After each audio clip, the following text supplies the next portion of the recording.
ഓസ്ലർ എന്ന സിനിമയ്ക്ക് ശേഷം മിഥുൻ മാനുവൽ സംവിധാനം ചെയ്യുന്ന ഒരു വെബ് സീരീസ് വരുന്നു. അണലി എന്ന് പേരിട്ടിരിക്കുന്ന വെബ് സീരീസിന്റെ ഷൂട്ടെല്ലാം ഇപ്പോൾ ആരംഭിച്ചിട്ടുണ്ട്. ഇതൊരു ക്രൈം ത്രില്ലർ വിഭാഗത്തിൽ പെടുന്ന ഒരു വെബ് സീരീസ് ആണെന്നാണ് റിപ്പോർട്ടുകൾ.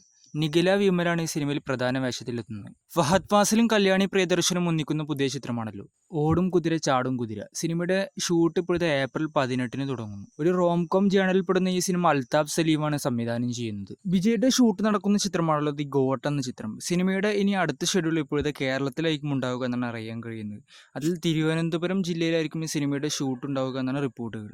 ശിവകാർത്തികൻ ചിത്രം അമരൻ എന്ന സിനിമയുടെ ഡിജിറ്റൽ റൈറ്റ്സ് ഇപ്പോൾ വമ്പൻ റെക്കോർഡ് തീർക്കപ്പോഴത് നെറ്റ്ഫ്ലിക്സ് സ്വന്തമാക്കിയെന്നാണ് അറിയാൻ കഴിയുന്നത്.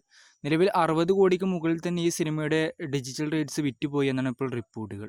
സിനിമ ഓഗസ്റ്റ് മാസമായിരിക്കും റിലീസിനെത്തുക. നിലവിൽ മോഹൻലാൽ ചിത്രം എമ്പുരാൻ സിനിമയുടെ വിദേശ രാജ്യങ്ങളിലെ ഷൂട്ടെല്ലാം ഇപ്പോൾ കംപ്ലീറ്റ് ആയിട്ടുണ്ട്. ഇനി ഈ സിനിമയുടെ അടുത്ത ഷെഡ്യൂൾ കേരളത്തിൽ തിരുവനന്തപുരത്തും കൊച്ചിയിലും കൂടിയായിരിക്കും. സിനിമ ഓഗസ്റ്റ് മാസം തന്നെ റിലീസ് ഉണ്ടാകുമെന്നാണ് ഇപ്പോൾ അറിയാൻ കഴിയുന്നത്. മിന്നൽ മുരളി എന്ന സിനിമയ്ക്ക് ശേഷം ബേസിലിന്റെ അടുത്തൊരു ബോളിവുഡ് ചിത്രം വരുമെന്ന റിപ്പോർട്ടുകളെല്ലാം വന്നിരുന്നു. സിനിമയുടെ സ്ക്രിപ്റ്റ് വർക്കിലാണെന്നാണ് ഇപ്പോൾ അറിയാൻ കഴിയുന്നത്.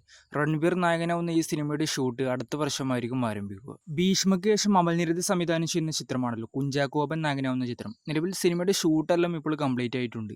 സിനിമയിൽ ഇപ്പോഴത്തെ കുഞ്ചാക്കോബനെ കൂടാതെ തന്നെ ഫഹദ് ഫാസിൽ, ഷറഫുദ്ദീൻ, ഷ്രിന്ദ എന്നിവരും പ്രധാന വേഷത്തിൽ ഉണ്ടാകുമെന്നാണ് ഇപ്പോൾ അറിയാൻ കഴിയുന്നത്. തന്നെ ഈ സിനിമ ഓഗസ്റ്റ് 15 റിലീസ് ഉണ്ടാകുമെന്നും റിപ്പോർട്ടുകളുമുണ്ട്. സുഷിനാണ് സിനിമയ്ക്ക് മ്യൂസിക് എല്ലാം ചെയ്യുന്നത്. ആർടെക്സ് എന്ന സിനിമയ്ക്ക് ശേഷം ഷൈനിക്കും മഹിമ നമ്പ്യാരും ഒന്നിക്കുന്ന ചിത്രമാണല്ലോ ലിറ്റിൽ ഹാഡ്സ് എന്ന ചിത്രം. സിനിമയുടെ റിലീസിനൊരു അപ്ഡേറ്റ് ഇപ്പോൾ ഇതാ പുറത്തു വന്നിരിക്കുകയാണ്. ചിത്രം മെയ് മാസം റിലീസ് ഉണ്ടാകുമെന്നാണ് അറിയാൻ കഴിയുന്നത്. സിനിമ ഒരു ലവ് സ്റ്റോറി ചിത്രവും കൂടിയാണ്. കാർത്തി നായനായിക്ക് മാരി സെൽവരാജ് സംവിധാനം ചെയ്യുന്ന ഒരു ചിത്രം വരുന്നു. സിനിമയുടെ ഒരു ഒഫീഷ്യൽ അനൗൺസ്മെന്റ് ഈ വർഷം തന്നെ ഉണ്ടാവുമെന്നാണ് അറിയാൻ കഴിയുന്നത്.